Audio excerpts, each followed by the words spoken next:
Yes, good morning po. Bali, sige po, ang ating pong topic ngayon ay Don't be a crippled Christian, hango sa Acts chapter 3 verse 1 and 2. Sige po, tayo po'y manalangin saglit. Panginoon, maraming salamat sapagkat isang malaking pribilehyo para sa bawat isa, Panginoon, ang tunay na magkatipon ang bawat isa sa aming Panginoon na pinilit tinawag mo para sa area ng pananalangin, Panginoon. Maraming salamat. Ang dalangin ko, O Diyos, patuloy mo nga pong ihanda ang aming mga puso, ang aming kaisipan, at tunay na marinig namin nga, Panginoon, ang nais mong sabihin sa umagang ito, Panginoon, katulad ng aming opening prayer kanina. Lord, maraming maraming salamat dahil ikaw ang Diyos na hindi nalilimitahan. Ikaw ang Diyos na nakikinig sa bawat panalangin at ikaw ang Diyos na nakasubaybay, nakatuon sa bawat isa sa aming Panginoon. Inaangkin na namin, Panginoon, ang tagumpay, inaangkin na namin, Panginoon, ang kasagutan, katugunan, himala at pagpapala, higit sa lahat, sa aming mga buhay bilang mga lingkod mo ng JIL May Paho. Sa iyo namin ini-entrust, O Lord, ang lahat ng bagay at patuloy mong kontrolin, Panginoon, ang aking labi sa mga sasabihin, Panginoon. Let your name alone be glorified at patuloy na mangyari ang nais at kalooban mo sa umagang ito. Ito ang aming panalangin sa pangalan ni Jesus. Amen. Praise God. Sige po, bali, sabi nga po, don't be a crippled Christian. Parang, nung tinitingnan ko po yung title, pakibalik po muna saglit. Sino, ang nagpe-present po si Sister Glenda, ayan. Yun nga po, no, sabi ko, crippled. Alam ko yung lame, yung pilay na, na unbeliever, eh. But at this point, no, nakita ko yung pamagat, don't be a crippled Christians. So, sige, tingnan mo natin later on, ano po yung nais sabihin ng Panginoon sa atin. Sige, next slide po, Sister Glenn. Ayan. How well do we know the Holy Spirit? Is He just a feel-good or a physical tingling experience? Is He just an atmosphere of power? So parang ano lang, no, kumbaga yung parang mga experience natin na in some gatherings, we used to worship the Lord, we invite His presence, and then talagang nararanasan natin yung feel good, nararanasan natin yung atmosphere of power. So yun lang po ba, no? Yun po ba talaga yung ating pagkakakilala sa banal na Espiritu? Next po. Ayan. Ito yung tanong na talagang kailangan nating sagutin, eh, no? Let us be a true Christians at this point na talagang nakikinig tayo and we mean what each word said to us. Sabi po dito, have you experienced the Holy Spirit talking to you? Sabi nga visiting you, leading you, convicting you, like a person, like a friend. Sabi nga po, no, a Holy Spirit experience is transformative spiritual encounter. Ulitin ko po. Transformative spiritual encounter for the believers. So sa ating mga mananampalataya, no, sabi nga talagang nagbabago, no, ang at hindi not merely the physical but the spiritual encounter. So often na mararamdaman natin, eh. Ito yung kakaiba sa ating mga Kristiyano. Kasi mararamdaman natin, madadama mo yung inner presence ng Holy Spirit, yung inner guidance, yung inner power. And often, madalas po, no, it is manifesting as deep peace. It is manifesting as deep love, deep conviction of sin, and deep boldness.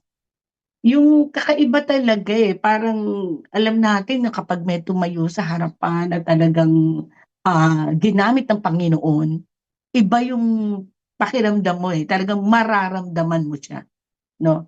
Unlike yung dun sa mga karaniwang mga gathering makikita natin, yes, mga nakakausap natin, minsan emotional lang, pero wala yung mga bagay na 'to na talagang kakaibang karanasan na nararanasan natin sa banal na espiritu.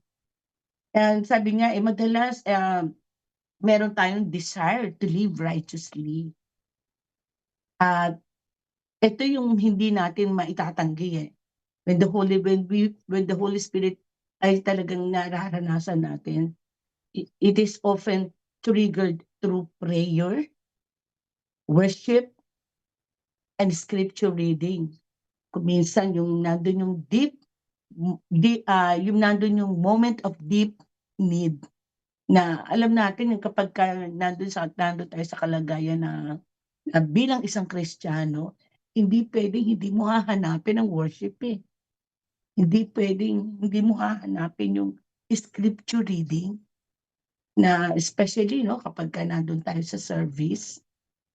Kung talagang nananahan ang banal na espiritu sa bawat isa sa atin, hindi maaaring hindi mo maririnig yung preaching.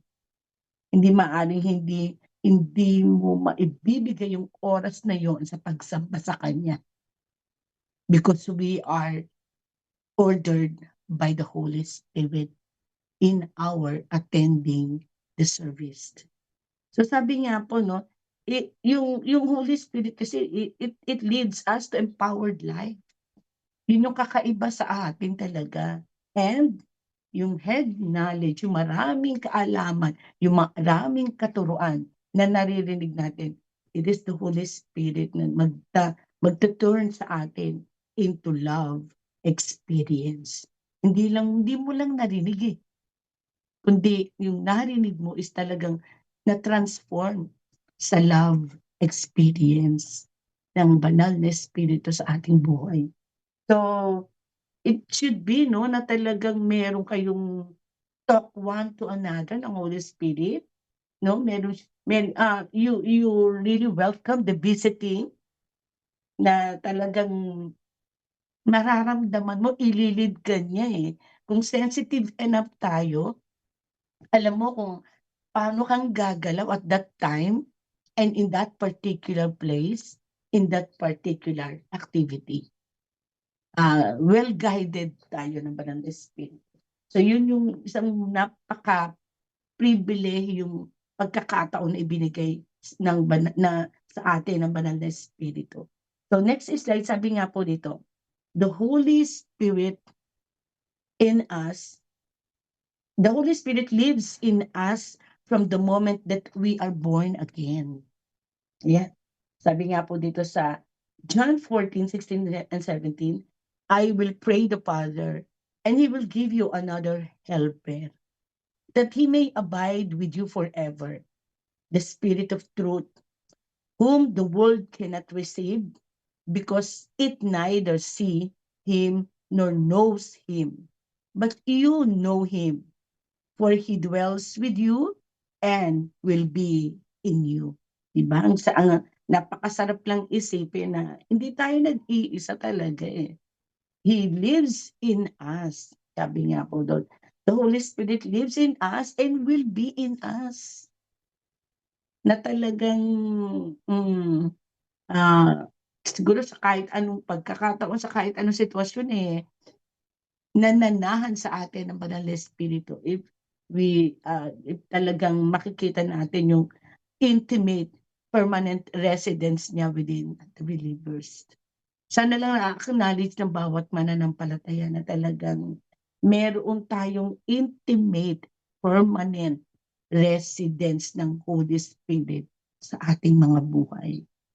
Not just external help of force.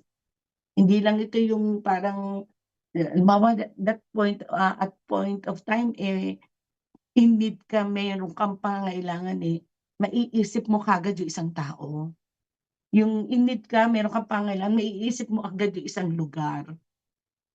Pero sabi nga dito, no, permanent residence within believers. Nasa atin eh. Kaya hindi siya external help, hindi siya external force, but a personal presence indwelling in us. So, ang sarap lang unawain na talagang napakalalim po ng plano ng Panginoon at napakaganda po ng direction na binibigay sa atin ng Panginoon. Sabi nga po is talagang uh, we have to recognize the Holy Spirit as a gift to be received by faith and not earned. Hindi etong ating taglay na presence ng banal na espiritu, ano 'to, by faith po talaga, na kailangan natin ng pananampalataya na maraming bagay ay magaganap sa kapangyarihan ng banal na espiritu. So, kailangan po nakadepende tayo dito, no, sa kapangyarihan ng banal na espiritu, na hindi tayo nananahan sa ating mga sariling kaisipan o katalinuhan, no, kagalingan, but we lean into the power of the Holy Spirit. Kailangan maging aware tayo of His gentle move, no.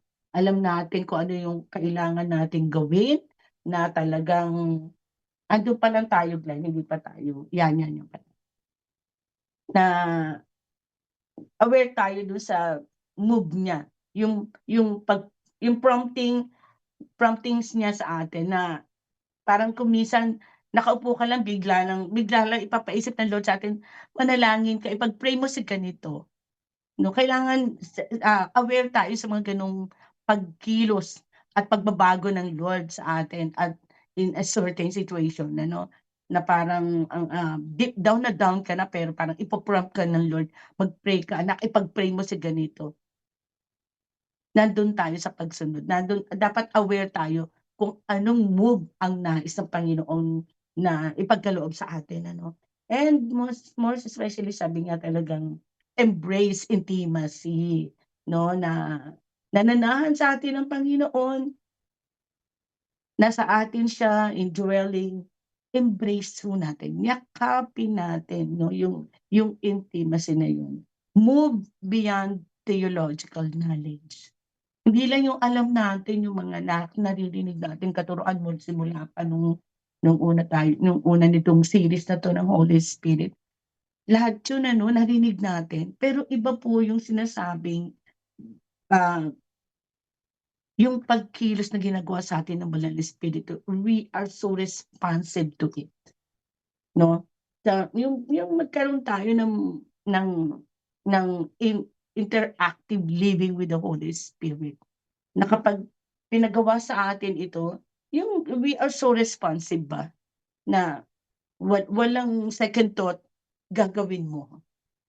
Because it is a divine appointment.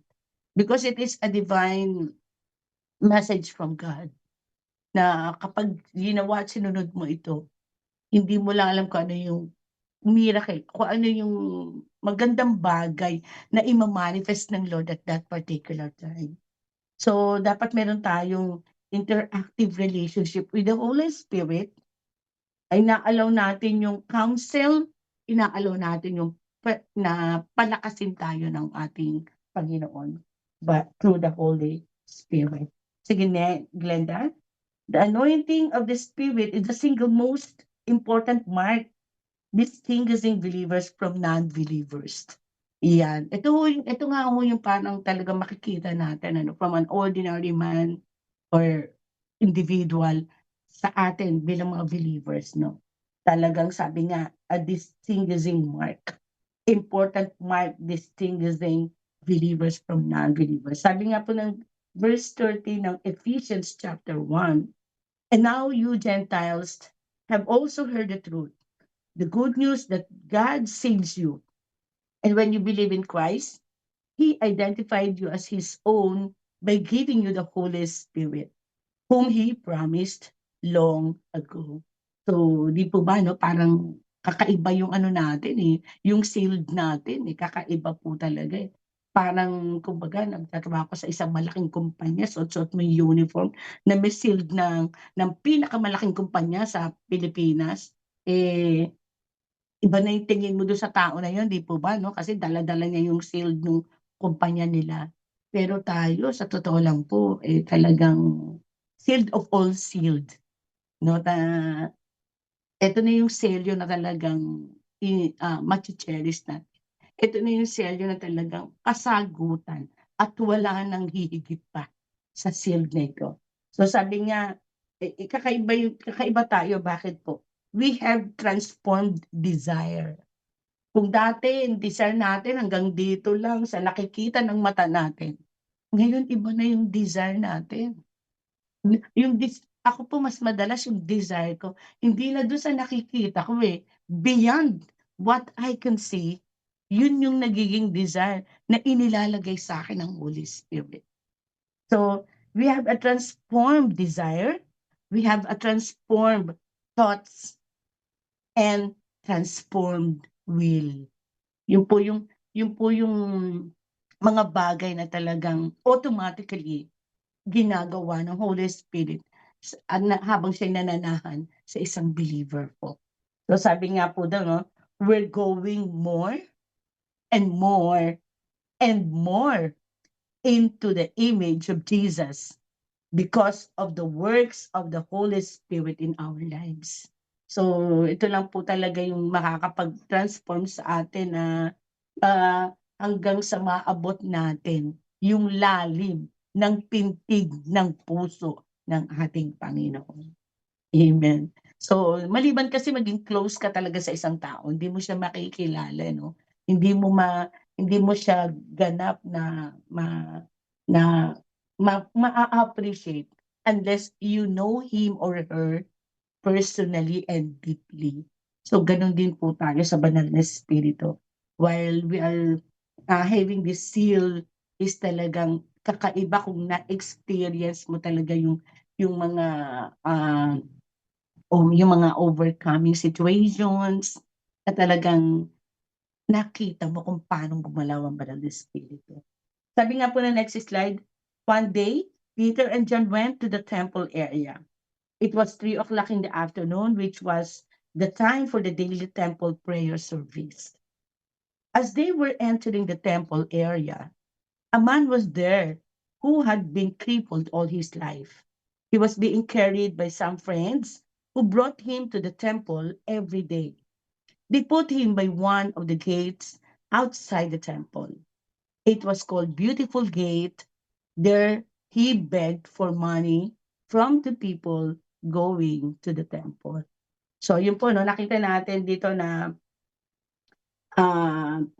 pagdating nila Peter and John dun sa lugar na yon ano, na sinasabi nga nilang Beautiful Gate, na-encounter nila 'tong ano, itong, lame beggar na 'to. Kailan po? Dun sa oras na yon na actually yung maghapon na yun is prayer time. So meron siyang shifting and nakita nila yung lame beggar na ito ng parang third time of prayer na po 'no, siguro mga gano'n po. And dun po sa encounter nila 'no, talagang nagkaroon ng shift dun sa lame beggar na yun na nag-e-expect ng money, pero iba ho yung tinanggap niya, 'di po ba? Expecting money to receiving something greater and better. So, higit pa dun sa ini-expect niya matatanggap niya, so gold or silver ang natanggap ng lame beggar na ito, ng crippled man na ito. Eh, sabi nga is talagang healing in Jesus' name is talagang highlighted ito sa tema ng pananalangin 'no. Talagang meron, kapagka po pala nagga-gather talaga tayo ng everyday in prayer and in upper room in prayer is talagang it is a divine appointment. So gano'n na lang yung pag-i-encourage natin, gayon na lang yung paalala natin every Sunday dun sa mga announcement, please attend, everybody is welcome. No, why? Because it is not the one announcing, or hindi yung naka-assign yung nag-a-announce actually, no? Hindi yung naka-assign na yun yung nag-e-encourage na umattend tayo ng Don't Watch every 5 a.m., umattend tayo ng Upper Room every Tuesday night. It's not the one who is announcing, but we know it is God. Amen. And just po yung nag-i-invite lagi. Because sa pananalangin, it is always a divine appointment. And talagang ma-encounter natin dito yung yung pagtugon talaga ng Panginoon. So sabi nga po, no, sa next po, sige. The crippled beggar. Yan. He has legs, but instead of his leg carrying him, he carries them. Ito na po yung ating, parang dito tayo papasok doon sa pinaka-tema natin. He has to crawl and relies on other people to carry him. So makita natin dito, no, this lame beggar daw po is talagang lame from birth. Mula nung isinilang siya, yun na po talaga yung kapansanan niya. He is powerless and he is dependent. Na wala siyang magawa eh. Nandun na lang siya sa kalagayan na yon. So, parang mindset niya, wala akong kayang gawin. Which is true. Yun yung nangyari sa kanya since birth. Until the time na na-encounter nila, na-encounter niya si Peter and John. And sabi nga talagang he has to crawl and rely on the other people to carry him. Kita natin na talagang it is for him, it is really a life of need. Yung buhay niya na punong-puno ng pangangailangan, dejection, and waiting for alms. Sabi nga talagang napakahirap ng kalagayan, ang ganung kalagayan po. Na aasa ka na lang, hindi ka talaga makakagalaw, wala kang ma-accomplish. And then sabi dito, no matter how beautiful the gate was, he was outside the temple. So parang makita lang po natin dito, no, very close po siya dun sa tahanan ng Panginoon. That is a place of prayer po, yung lugar na yun, na talagang, ang lugar na yun is walang gagawin ng taong pupunta no, kundi manalangin lang po. No, ma-encounter lang nila yung divine intervention ng Lord sa lugar na yun while they pray, while they're asked in faith. So talagang dito nakita natin, napakalapit niya dun sa tahanan ng Diyos. And yet, sabi nga excluded siya. So sabi nga talagang nakakalungkot, no? Very depressed and low spirit po talaga tong tao na to. Sabi nga po, we are all spiritually crippled by sin and unable to save ourselves. Hindi lang ko siguro, tayong lahat hindi tayo born again. Nandun tayo sa kalagayan nitong lame na to. Not physically, but spiritually. Katulad itong ng crippled na to, nung tumingin siya kay Peter and John, ang relief niya, ang comfort niya lang doon is humingi talaga ng gold and silver doon sa dalawa. Pero sabi nga, no, katulad nitong crippled na to na umaasa sa ibibigay, sa i-o-offer ng mga taong nanggagaling doon sa church. Yung nanggagaling doon sa tahanan ng panalanginan. May ma-e-expect siya itong mga taong to, mga Kristiyanong to, magbibigay to, sigurado ko. Marami itong maibibigay kasi meron silang encounter sa Diyos.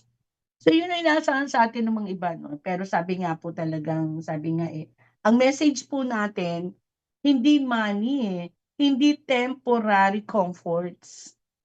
Hindi yung mabibigyan natin 'tong lame, eh, 'no, hindi yung mabibigyan natin yung nangangailangan. Sige halimbawa yung mga nasunugan mabibigyan ka namin ng damit, eh, mabibigyan ka namin ng siguro pansamantalang makakain, pero pansamantala, eh, 'di ba? But it is not hindi yun yung message natin. Ano po yung message natin? Na maaaring ibigay sa lahat ng mga nangangailangan, sa lahat ng lumalapit sa church natin, 'no, or sa anumang panambahan. Ang message po dito ni Peter and John, "Rise and walk." Tumayo ka sa pangalan ng Panginoong Hesus, bumangon ka, tumayo ka sa iyong mga paa. So it urges the world to hear the gospel. So titingnan niya ang bawat Kristiyano at makikinig siya sa sasabihin nito. So, itong message natin dito is talagang bumangon at tumindig sa sarili nilang mga panyapak. So, para gisingin ang mundo, makinig ng gospel, to repent, magsisi, and believe in the Lord Jesus and be saved. Yun po yung message natin. Hindi yung kung ano yung tulong na pwede natin maibigay sa kanila. But it is to rise and walk. So kahit po siguro sa anumang kalagayan, sa anumang kapansanan, naalala ko po yung principal ko na pagdating sa kapansanan, pilay po kasi siya. Pero alam niyo po ba na napaka-extraordinary po talaga niya. Simula pagkabata wala na siyang naranasan kundi i-bully siya ng maraming tao. Rejection, palagi niya nararamdaman 'yan. Kahit yung ama niya hindi ho maganda ang ugali, ginugulpi siya, may kapansanan na po. So dun sa mga experience na yun, sa totoo lang po, natuwa ako sa kanya. Bakit po? Ngayon, principal 4 po siya at the age of 49, na 11 years na po siyang principal. Pinakamataas na po yung level niya as principal, pero pilay po. Ginamit niya po yung kapansanan niya para tumayo siya sa sarili niyang paa, para talagang maabot niya kung ano yung pangarap niya, kung ano yung alam niya magagawa ng Diyos sa kanya. At natutuwa po ang lahat sa kanya. He is a champion, multi-awarded national level, principal, demo teacher. Kilalang-kilala po ito sa buong division ng Caloocan, not just in Caloocan, but even regional and national. Kasi national level, ano na po siya, champion in journalism. Last year lang po pagdating niya sa school, dinala niya yung ang school po namin ang nag-first overall national level sa sports writing journalism. At yung aming pinaka Jalyo po nanalo din po ng first place. So kakaiba siya, eh. Sabi ko nga, ito yung taong talagang nakinig dun sa message na rise and walk. So sabi nga nung susunod na slide natin, the crippled Christian. Eto na tayo. So iba na yung label, ano po, no? Iba na po yung character dito.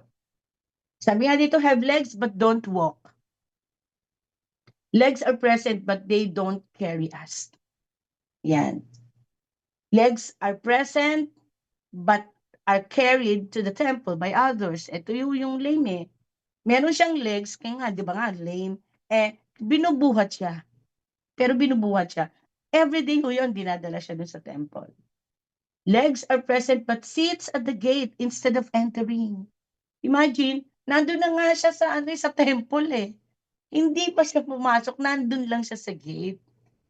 So, sabi nga, legs are present but legs for things that are secondary. Legs are present but sits at the gate instead of entering. Legs are present but begs for things that are secondary. Legs are present but lies on the ground. So, yun nga po, no, parang Ang dami mong puwedeng puntahan, eh, ang dami mong puwedeng marating. Even if you are lame, you can reach. Natutuwa rin po ako kay, Brother Ellie. Why po? Regularly naka-join po siya, eh, 'no, na na parang kung titingnan mo, hindi lang naka-stick dun sa lugar nila ang activity niya. Hindi lang naka-stick dun sa bahay nila, yung kaisipan niya, it explore na kung saan-saan nakakarating while you are joining the Dawn Watch, the prayer activity, kung saan-saan nakakarating si Brother Ellie. If he's interceding and praying for the world, he is going around the world. This is what this activity ay nagagawa po sa atin. Marami tayong maa-accomplish at hindi lang nakalimit dun sa isang lugar. Kaya sabi nga po dito 'no, people whose heart are disabled by greed, fear, and selfishness. Ito yung mga crippled Christian na ang puso nila is talagang wala. Nabalot na ho ng kasakiman, nabalot na ng takot o ng selfishness. Yung iba po kasi gusto naman talagang mag-serve sa Lord, eh, 'no, just JIL may pako. Ano yung naghihinder sa kanila? Natatakot tumayo sa harapan, natatakot, nahihiya, 'no? At times, yun nga yung parang, "Ay naku, eh, ano ba mapapala ko?"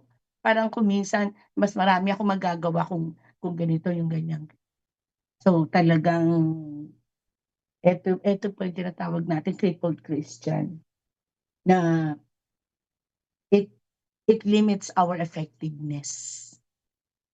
Kapagka ho ganitong klaseng Kristiyano po tayo na may mga paa tayo pero hindi tayo tumatayo, hindi tayo nagpapagamit sa Panginoon. Sabi nga 'no, we are in a carnal spirit.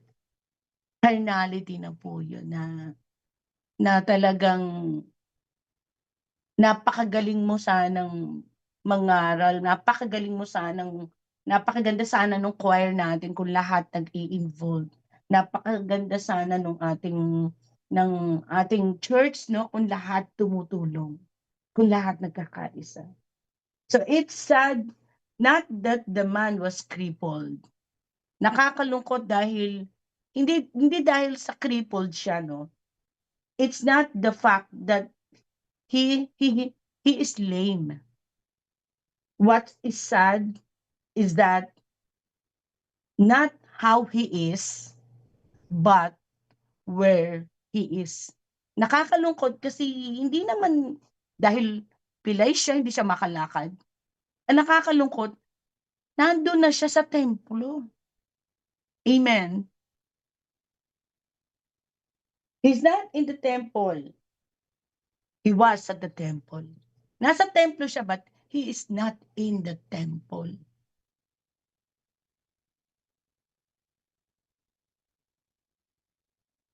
He's not in. He's at. Actually, nandun tayo sa loob ng church. Nasa loob tayo pero wala tayo sa church. Yung sinasabi nilang physically present, mentally absent, literal, it's always being held dun sa church natin. Sabi nga, that seems to represent so many modern day church people.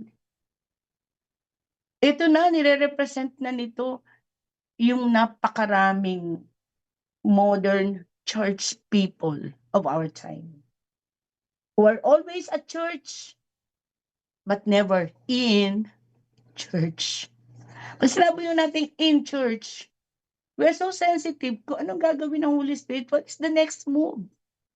Hindi lang yung sinusunod natin yung programa ng Sunday service. It is not just following, no, the step procedure, the chronological order ng ating service.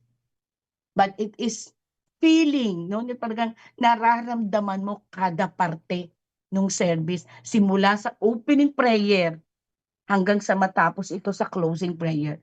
Nandun na talagang malalim ang effect mo. Nalalabas ka ng church, binago ka ng Lord. Meron kang kakaibang kaisipan at pananaw kung ano na ang gagawin mo paglabas mo ng church. We are always at the church, but never, never in the church. Next slide, sabi nga po doon, the crippled Christian. It is our life when we do not walk in the Spirit. I say then, walk in the Spirit, and you shall not fulfill the lust of the flesh. So sabi nga is talagang, ito yung nangyayari, no? Most of the time, nasa choir rehearsal, but never in choir rehearsal. Ako naging choir po ako sa matagal na panahon no, bago pa ho ako talagang naging education. Ando na, darating ka sa oras. Kailangan lumagpas muna ng isang oras para magsimula na yung choir. Sabi ko, the Holy Spirit is always on time. Bago pa magsimula yung oras ng choir, nandun ang Holy Spirit waiting for us. So parang, alam niyo po ba yun na are they really sensitive enough to render their service as choir? No, to give glory to God through singing, through those messages that they will sing. So sabi nga, no, we are always at Sunday live group, no? But never in Sunday live group. After po ba nung live group, meron po ba talagang kakaibang transformation na ginawa ang Holy Spirit sa atin? Na, nakinig po ba tayo ng gusto dun sa mga testimonies? Nakuha po ba talaga natin yung message ng isang kapatiran natin na talagang kakaiba yung ginawa ng Panginoon sa kanya? And it could also be possible to you. Do we really, talaga bang hinimay natin yung mga sinabi nila? And that is the purpose of our life group. At the Bible study, but never in Bible study. Pupunta ka sa Bible study, uuwi ka pa. This just the same. Ganun pa rin yung member mo. Wala pa rin patotoo. Yung mga patotoo nila parang extraordinary, hindi extraordinary na talagang merong work ang Holy Spirit na ginawa doon sa particular Bible study. At upper room but never in. Actually, every upper room, napaka-powerful yung mga message ni Pasneo eh. Napaka-powerful kung talaga pong hihimayin. Powerful. It could really give you strength to hang on until Sunday. Always at church, but never in church. Never in church. But, Sister Lou, never in church. At church, but never in? Yes. Never in church in terms of interest. Never in church in terms of caring. Never in being part of what's going on in the church. Nasa church ka pero hindi mo naman alam talaga kung ano yung nangyayari. Ay, talaga may problema na pala. Yung mararamdaman mo, may mga pangangailangan ang church. Last Sunday, we come into a decision na medyo ganito, ganyan. Nag-come up po kami sa isang final decision and it will really help the church. Yung physical condition ng church natin, medyo makakatulong po naman lang. Pagka kasi magkakasama kayo, and then dinidiscuss na natin kung ano yung mga kaganapan, kung ano yung mga pangailangan, dali pong pag-usapan kung nandun tayong lahat inside the church. Pero sabi nga po talagang, never tayo na nasa church, no? Sitting, nakaupo, but never in worship. Patayo yan, kumakanta, nagpapakanta sa harap. Nagsasayaw yung mga kabataan. Pero but we are never in worship. Naglalagay tayo ng good money in our offering, but never concerned of the church. Parang pag nakapaglagay ka doon, okay na eh. No. Do we mean what we give to the church? Kung talagang nakapagbibigay po tayo na iintindihan natin ano yung pangangailangan ng church. And that will affect your giving. Kung ano yung sitwasyon sa church, kung ano yung pangangailangan ng church, it should also affect your giving. Kung anong ibibigay mo, kung ano yung dapat ibinigay mo. So, but let us, sabi nga dito, singing in choir but never in. Kumakanta ka pero never naman na feel or naramdaman mo na talagang nakapag-minister ka ba? So how tragic it was to be so close. Nandun na tayo sa church. Nandun na po tayo sa loob ng church. And yet, we are so far if we are not sensitive to the presence of the Holy Spirit. Sa move ng Holy Spirit individually. So we are all at the church. But sabi nga nakakalungkot, never in. Nakakalungkot naman po talaga kasi andun na tayo. Pwede natin maranasan ng Acts chapter 2. The Holy Spirit on fire. Every Sunday pwede yan. Every afternoon, it's all possible. Next slide. Sabi nga po rito, we have the Holy Spirit, but we do not know Him. We have the Holy Spirit, but we don't always live a life surrendered to Him. We have the Holy Spirit abiding in us, but instead, we seek and rely on others for solution. Nakakalungkot mo kasi talagang meron tayong mga sitwasyon sa church na since then, simula noon hanggang ngayon, problema pa rin po sila. Brothers and sisters, anything that we value so important, we ought to look at it. Ano man po daw po yung bagay na parang para sa atin napakahalaga po, no? Tingnan po nating mabuti po yung bagay na yun. So sabi nga ni Peter dun sa crippled man, look, ni John po pala, si Peter, tiningnan niya yung lame. Si John naman, sinabi niya, look on us. Tumingin ka sa amin. Na palagi tuwing tatayo tayo sa harapan, nais nating sabihin doon sa mga nakikinig, tumingin po kayo sa amin. Pakinggan niyo po yung aming sasabihin. No, we desire, we wish na sana lahat sila naintindihan nila yung message na sinabi mo. Lahat po ba tayo pwede magsabi doon sa threefold man na to na, tingnan mo ko, tumingin ka sa akin. Pwede po ba yun? Kaya po ba nating sabihin yun sa isang taong lalapit sa church at sasabihin mo, tumingin ka po sa amin, tumingin ka po sa akin. Or, sasabihin natin na tumingin ka sa akin pero we are afraid of what they might see in us. Or natatakot tayo, naku baka makita nito. Hindi niya makita sa akin yung dapat talaga makita niya. Kasi kakaiba po yung iyong pananaw, iba rin yung pinapakita mo. Pag nasa loob ka ng church, eto ka, kilala ka ng taong lumapit sa'yo. Pag nasa labas ka, iba ka naman. So, na makakapekto po sa atin yun. We are never far from this crippled Christian. Pag sa loob ng church, ganito ang pinapakita mo. Pag nasa labas ka, ito naman ang ipinapakita mo. So, we are afraid of what they might see in us. Masasabi mo ba sa anak mo, anak, tumingin ka sa akin? What will they see? Will they see a father who sets a good example?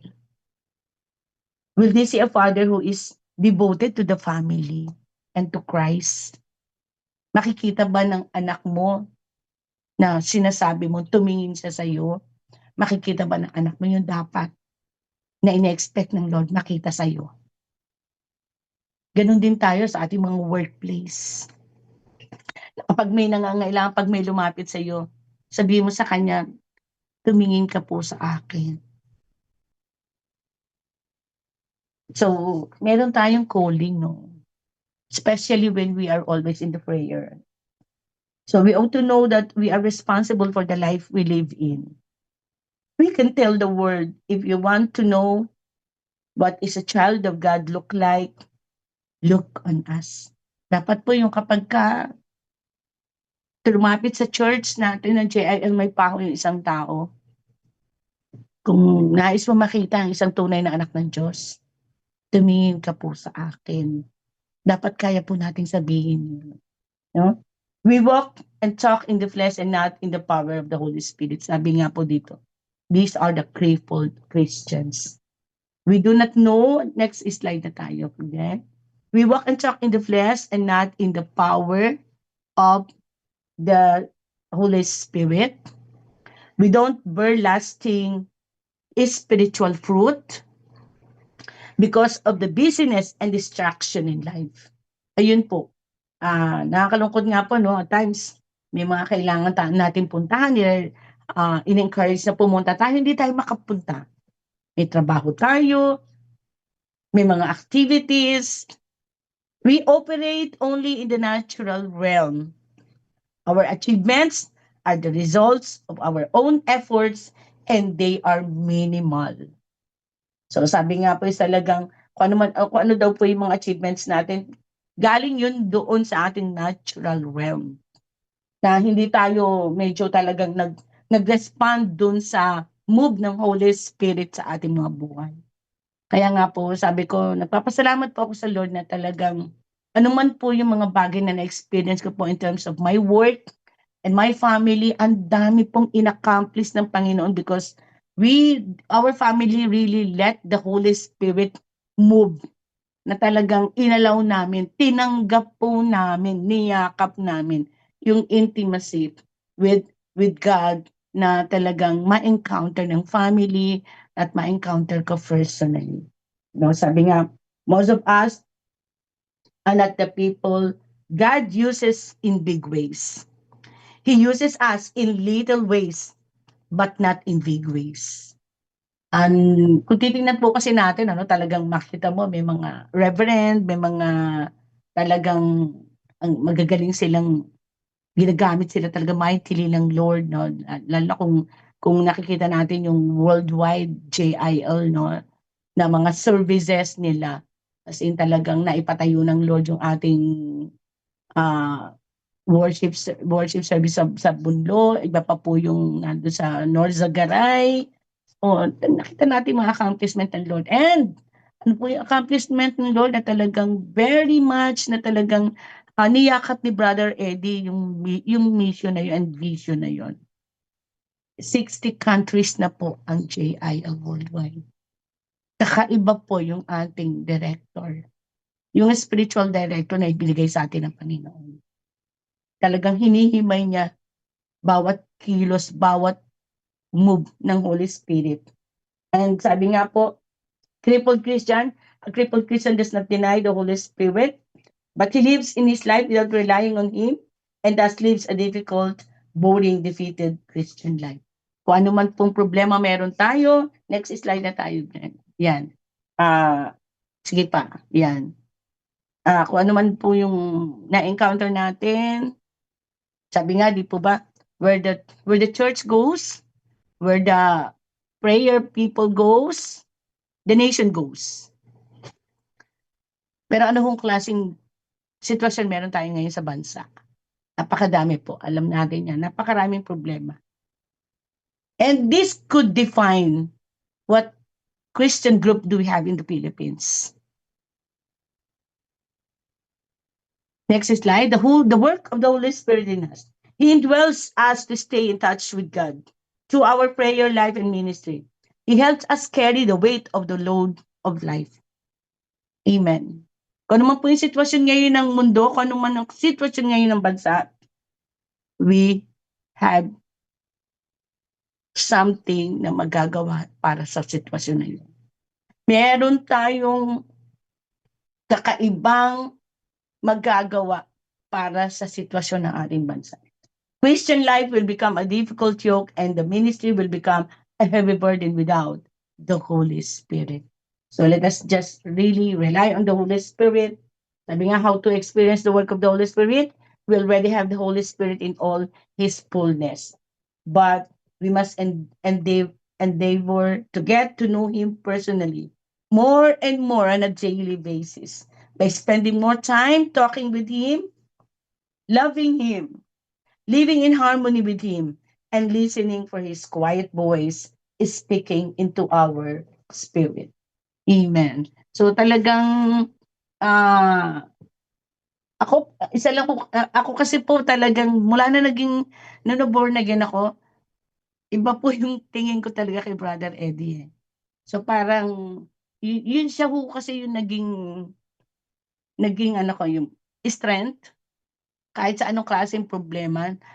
Ang dami niyang patotoo, talagang nagmarka ho sa puso ko at nagamit ko po yun in my personal life. So nakita ko si Brother Eddie, ngayon nasaan na po ang JIL. Hindi naman siya, hindi siya gwapo para talagang hangaan mo siya 'no, pero isa siyang individual na talagang nagmamahal sa Diyos. Nagmamahal sa bayan. Kung tunay na may pagmamahal tayo sa Diyos, may pagmamahal tayo sa bayan, then we need the Holy Spirit in our lives. Amen. Kaya sabi nga to conclude 'no, don't live as a crippled Christian. The Holy Spirit was given by the Father as promised by Jesus Christ to help us live a victorious life. Walk by the Spirit. Be led by the Spirit. Keep in step with the Holy Spirit. If we want breakthrough, fall in love with the Holy Spirit. Next slide na, Glenn. So we pray for signs, wonders, and miracles. But what we really need is the person of the Holy Spirit to be noticed, honored, and glorified in our lives. Tested po talaga yan kapag tayo po ay ginagabayan ng ating banal na Espiritu. Amen. Sige po, tayo po'y manalangin.